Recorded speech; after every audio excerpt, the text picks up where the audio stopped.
Go. Hi, this is Shay, and I'm going to show you how to prepare a Florida lobster tail, how to butterfly it. A couple ways. First, you can just take a butcher knife or a heavy knife like so. You can kind of center it on the lobster and just start crunching down. Push down all the way through. The membrane on the bottom you won't be able to cut through, so you can cut down all the way. You grab the lobster, butterfly it in half. You want to just rinse it in the sink. And then preferably, frozen lobsters are a lot easier to you want to separate the meat from the rest of the shell. You just stick your thumbs down in there and it usually separates pretty easy. If it's fresh lobster, this is a lot harder to do and you really got to wedge your thumb down in there. And you can just pull the meat out.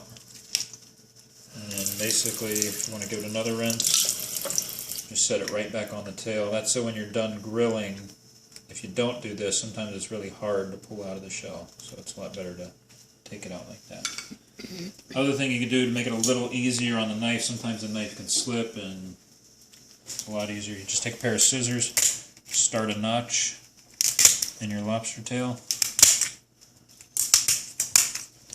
and then you can take your knife and just get it right in that little slot to give it so it'll hold there, and then just chop down the rest of the way. And then if you don't have a big butcher block knife like that, you can use just any big knife, stick it in the notch, chop it right down through the shell.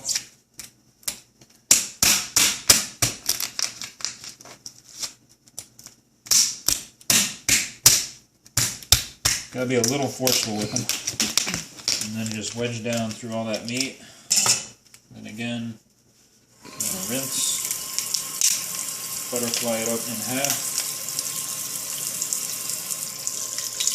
Get a little bit of shell in there, rinse that out. Hopefully whoever caught the lobster did a good job of cleaning out the poop chute from the lobster. There won't be any left. If there is, you'll see a little bit down one side or the other, and you just rinse that out if you see any. And this one's almost already separated from the shell, but you just wedge your thumbs up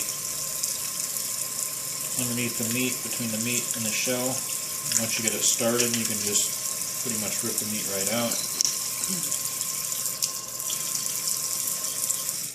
Rinse it off, place it back on the shell.